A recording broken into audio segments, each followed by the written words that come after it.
Nancy Cordes is in Washington, joins us with more now on Hillary Clinton's general election strategy. Nancy, we appreciate the time today. We just heard again Hillary Clinton discussing the November election and how it'll be a question of vision, which one the voters want for our country. So as she, again, looks to make this pivot, right now, what is the campaign strategy as it looks to face Donald Trump? Well, they're arguing, and she has now argued several times in interviews, that she's not really running against Donald Trump. She's running for her vision, and there's a couple of reasons why they're doing that. First of all, as much as they can sort of avoid getting down in the mud with Donald Trump and slinging accusations and kind of getting down to that level, they'd like to do that. I think they're also worried that perhaps discussion of policy on some issues where they believe that they are where the American people are could get overshadowed by all the drama surrounding, first of all, what's happening in the Republican Party right now with this tension between Trump and Republican leaders, and also what's, likely to be the tenor of the race between Hillary Clinton and Donald Trump. So they're sort of trying to set her apart from him as much as possible and make it look as if they're on two different planes. You mentioned that tension. The post-presumptive nominee chaos must seem like a sort of gift to the Clinton campaign, especially now that he looked to double down to a degree on the Sunday shows, saying that he doesn't even believe that perhaps unity within the Republican Party is necessary come November. What has been the Clinton campaign's reaction to all of this?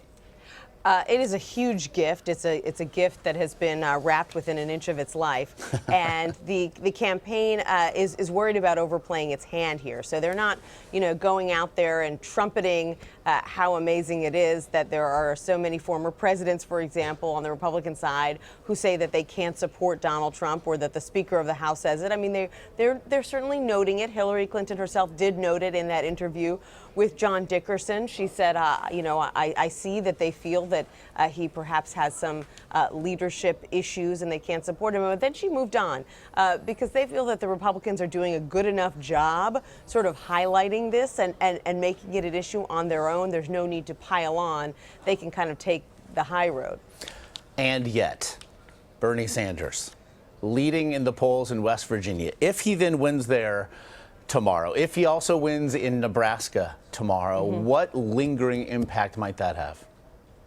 Well, the Clinton campaign is very frank about the fact that they are probably going to lose a few more races to Bernie Sanders over the course of this month. Certainly, it doesn't look good. That's not the way they'd like to finish out this campaign.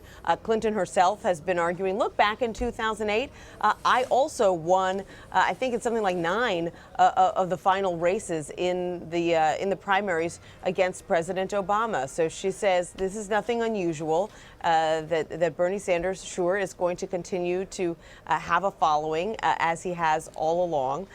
California will still be a big test. It certainly is not going to be the way you want to kick off your general election race if you lose the biggest state in the nation right at the end of the primary. So that is going to be a huge fight between the two of them going forward. But I think the Clinton camp simply isn't willing to invest the kind of money and time that they would need to pick off some of these smaller states because they need to marshal all of their resources for the general. So both because of the makeup of those states and because of the money that he's putting into them, Bernie Sanders is going to have a few more wins over the course of the month. All right, Nancy Cordes in Washington, we appreciate it. You're welcome.